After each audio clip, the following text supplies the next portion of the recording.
Good morning student. Yes, मैंने आपको last video में चैप्टर फर्स्ट रीड करवाया था बेटा। उसमें मैंने आपको कंप्यूटर्स के पार्ट्स बताए थे। कंप्यूटर कितने उसमें स्टेप्स में वर्क करता है। Input, output, input processing, output और एक स्टोरेज डिवाइस होती है उसके पास जिसमें वो डाटा स्टोर करता है। आज हम इस चैप्टर को कंटिन्यू करते हैं। हमने पहले mouse, microphone, joystick, scanner, touch pad, light pen सबको रीड कर लिया था। आज हम करेंगे डिजिटल कैमरा। ये भी क्या है, एक इनपुट डिवाइस है। Yes, digital camera it is use to take photographs and record videos take with a digital camera are stored in a memory chip inside the camera। देखिए ये जो डिजिटल कैमरा है ना, इसमें क्या होती है, ये क्या का यूज़ के लिए होता है, फ़ोटोग्राफ्स को क्लिक करने के लिए। पहले जो डिजिटल कैमरास थे उसमें क्या होती थी, एक फ़ोटोग्राफ रील होती थी, उस पर वो वर्क करता था। उसकी रील को हम लैब में वॉश के लिए ले जाते थे, उसके बाद उससे फ़ोटोज़ निकलती थी हार्ड कॉपी। लेकिन आजकल डिजिटल कैमरा कैसे वर्क करता है, इसमें एक मेमोरी कार्ड होता है और उसमें क्या होती है, पिक्स क्लिक होकर सेव हो जाती है और उनसे डायरेक्ट हम प्रिंट कंप्यूटर में उस मेमोरी कार्ड को अटैच कर और उससे प्रिंट निकाल सकते हैं। तो then the digital camera is plugged into the computer and the image video are transfer to the computer for storing, editing and printing. और जब से हमने इस डिजिटल कैमरा से फ़ोटो क्लिक करी थी, उन फ़ोटोज़ को किस में सेव हो गई थी, कार्ड में सेव हो गई थी। और उस कार्ड को हमने कार्ड रीडर के थ्रू अपने कंप्यूटर से कनेक्ट करा, उन वीडियो फ़ोटोज़ को देखा। फ़ोटोज़, वीडियोज़ कुछ भी हो सकती है उसमें, तो उनको फिर हम एडिट, अभी देखिए जो हम रियल में जो वीडियो कैप्चर करते हैं, फ़ोटोज़ कैप्चर करते हैं, वीडियो रिकॉर्ड करते हैं, तो वो क्लियर नहीं होते, उसमें हमें कुछ एडिटिंग भी करनी होती है। जो ये कैमरामैन्स होते हैं उसमें वो एडिटिंग करते हैं। तो एडिटिंग के लिए भी क्या यूज़ करते हैं, कंप्यूटर का, क्योंकि कंप्यूटर में ही तो हम उसको क्लियर देख पाएंगे कि वीडियो में क्या कमी है, क्या ठीक है, क्या सही नहीं है। तो ये सारा काम किससे करते हैं, कंप्यूटर के थ्रू उस मेमोरी कार्ड को कनेक्ट करके। नेक्स्ट आता है web camera. Web camera it is device connected to the computer computing still image. देखिए ये भी क्या करती है, अपने वेब कैमरा भी कंप्यूटर से अटैच होता है। आपने लैपटॉप्स देखे, लैपटॉप की जो स्क्रीन होती है उसके अप साइड में आपको एक छोटा सा कैमरा दिखाई देता है, जैसे अपने मोबाइल में होता है। अपने मोबाइल में देखना, बैक साइड में भी कैमरा होता है। तो ये सारे क्या है, वेब कैम है, यानी हम डायरेक्ट अपने डिवाइस से इसको स्टोर कर सकते हैं, फ़ोटोज़ को स्टोर कर सकते हैं। तो वेब कैमरा डायरेक्ट हमें वीडियो चैट करने में, वीडियो कॉलिंग्स करने में काम आता है।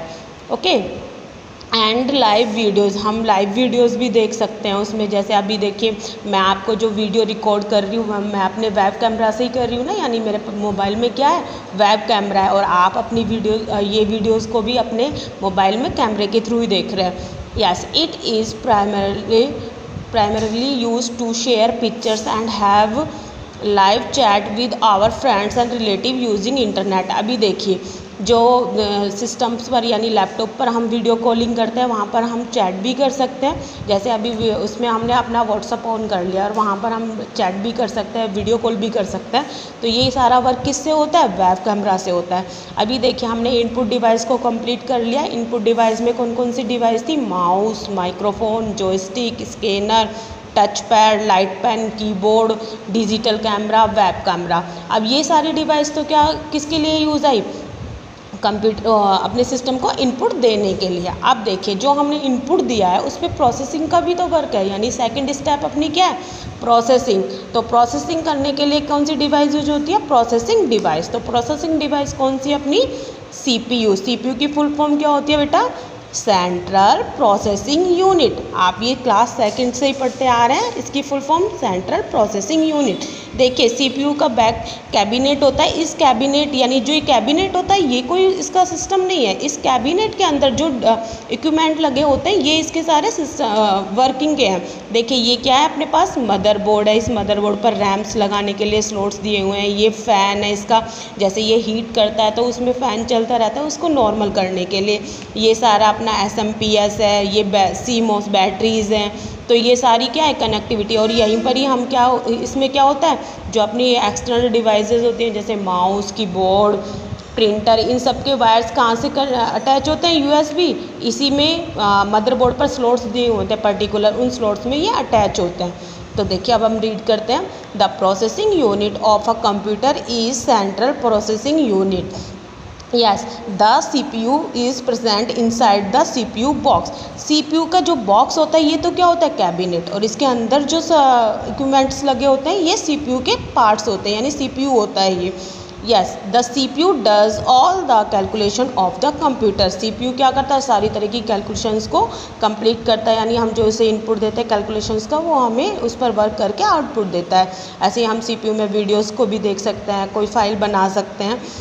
CPU is the brain of a computer where it process and store the informations, perform calculation and send the result to the output device। CPU क्या work करता है, इनपुट्स लेता है, उन पर प्रोसेसिंग करता है, प्रोसेसिंग करने के बाद उस इंफॉर्मेशन को क्या करता है, स्टोर रखता है, और उसके बाद उसकी कैलकुलेशन करता है, कैलकुलेशन करने के बाद हमें रिजल्ट देता है, यानी आउटपुट देता है। It perform all the jobs that we order it to do. और ये सारी जॉब्स यानी ये सारा वर्क स्टेप बाय स्टेप करता है, जैसे input, processing and output. It is also now as the system unit. इसे क्या बोलते हैं, सिस्टम यूनिट बोलते हैं। अब देखिए बेटा, CPU में भी ये तो है नहीं, CPU में एक ही इक्विपमेंट है जिससे ये वर्क कर रहा है। CPU में बहुत सारे पार्ट्स होते हैं, जैसे रैम होता है। रैम किसके लिए यूज़ होता है, उसके डाटा जो भी वर्क कर रहा है उसको सम टाइम के लिए स्टोर करने के लिए, यानी एक तो परमानेंट मेमोरी होती है, एक टेम्परेरी मेमोरी होती है। जो परमानेंट मेमोरी होती है, फाइल्स को हम जैसे अपने नाम से सेव कर देते हैं, इन फ्यूचर हम उसको ओपन करना चाहते हैं तो वो फाइल वो परमानेंट मेमोरी में सेव होती है। और एक होती है टेम्परेरी, यानी जब तक हम वर्क कर रहे हैं तब तक ही हमारे डाटा को स्टोर रखता है, और जैसे ही हम अपना सिस्टम शट डाउन कर देते हैं तो वो वो फाइल क्या हो जाती है, रिमूव हो जाती है। तो ये सारे इसके पार्ट्स हैं। फर्स्ट आता है MU, मेमोरी यूनिट। मेमोरी क्या है, उसकी याददाश्त, यानी उसको उसके डाटा को स्टोर करने की यूनिट है। Yes, this unit store information temporary और permanently according to our need. मैंने अभी आपको बताया था ये दो तरह से मेमोरी को स्टोर रखते हैं, एक तो परमानेंट, एक टेम्परेरी। हमें जो नीड है हम उस तरीके से अपने डाटा को स्टोर रख सकते हैं। Second, ALU, arithmetic logical unit. This unit perform all the arithmetic calculation and logical operation. अब देखिए, अर्थमेटिक और लॉजिकल ऑपरेशंस क्या होते हैं, जैसे addition, subtraction, division, multiplication and percent, ये सारे क्या हैं, अर्थमेटिक ऑपरेशन। और लॉजिकल ऑपरेशन क्या होते हैं, जैसे less than, greater than, equal to, not equal to, ये सारे क्या हैं, लॉजिकल ऑपरेशन है जो आप मैथ्स में परफॉर्म करते हैं। नेक्स्ट पार्ट है बेटा CU, कंट्रोल यूनिट। अब देखिए, कंट्रोल यूनिट किसके लिए वर्क करती है। अब ये जो वर्क कर रहा है कंप्यूटर, इस सबको कंट्रोल करने के लिए भी तो काम करना है इसको, तो उसके लिए उसके पास कौन सी यूनिट है, control unit. Yes, the control unit works like a traffic police, manage all the operation of a computer. जो कंट्रोल यूनिट है एक ट्रैफिक पुलिस की तरह वर्क करती है, सारे वर्क को मैनेज करती है। जैसे ट्रैफिक पुलिस और जो ट्रैफिक लाइट सिग्नल है, ये सारे रूट को क्या करते हैं, कंट्रोल करते हैं। अगर ट्रैफिक लाइट या ट्रैफिक पुलिस नहीं होगा तो हमारा जो रूट है वो क्या हो जाएगा, बहुत बिजी हो जाएगा। बिकॉज कोई भी पर्सन कहीं से भी अपने बाइक को या अपनी व्हीकल्स को लेकर एंटर कर सकता है, इससे एक्सीडेंट होने का भी बहुत खतरा होता है। उसके बाद यहाँ पर कोई भी ऐसी अनहोनी हो जाती है जो ठीक नहीं है। तो इस तरीके से ही हमारा कंट्रोल यूनिट वर्क करता है। यानी हमने अगर एक ऑपरेशन उसे परफॉर्म करने के लिए दिया है तो वो उसको कंप्लीट करने के बाद ही दूसरे ऑपरेशन को लेता है, यानी वो उसको क्यू में रखता है, यानी होल्ड कर देता है कि अभी आप रुकिए, अभी पहले ये वर्क होगा उसके बाद दूसरा वर्क करेंगे। तो इससे क्या होती है, लाइन रूट बिजी नहीं होते हैं और ये सेम एज पुलिस की तरह वर्क करती है। यस, अब देखिए जो हमने रीड करा है कंप्यूटर CPU का, उसको हम इस डायग्राम के थ्रू देखते हैं। इनपुट डिवाइस इनपुट किसके थ्रू दिया जाता है, माउस कीबोर्ड के थ्रू। इसके बाद ये क्या करता है, इस जो हमने इनपुट दिया है उसे मेमोरी यूनिट में सम टाइम के लिए स्टोर रखता है, यानी अगर पहले कोई वर्क हो रहा है तो उसको कंप्लीट करेगा, इतने इसको यहाँ होल्ड कर देगा। होल्ड करने के बाद ये किसको देगा, कंट्रोल यूनिट को। कंट्रोल यूनिट क्या करेगी, कंट्रोल यूनिट देखेगी इसमें कौन सा ऑपरेशन परफॉर्म हो रहा है, जैसे लॉजिकल या फिर अर्थमेटिक। तो अर्थमेटिक होगा तो वो इसको दे देगी, अर्थमेटिक ऑपरेशन कंप्लीट करेगी ALU।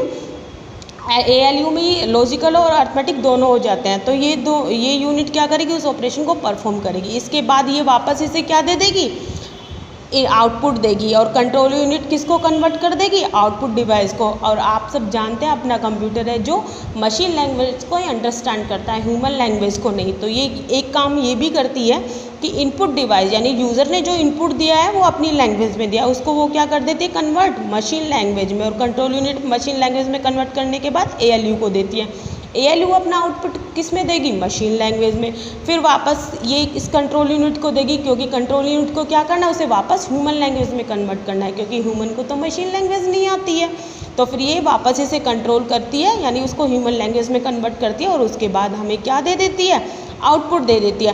अब अगर हमने ये ऑपरेशन परफॉर्म करा है जिसे हम परमानेंटली स्टोर रखना चाहते हैं, तो फिर हम किसे कॉल करेंगे, मेमोरी यूनिट को। तो मेमोरी यूनिट में हम क्या करते हैं, अपनी फाइलों को स्टोर कर देते हैं। तो बेटा आज हमने क्या प्रोसेसिंग डिवाइस रीड करी है, नेक्स्ट क्लास में हम आउटपुट डिवाइस को रीड करेंगे। आप इसे अच्छे से रीड करना। ओके बेटा, थैंक यू।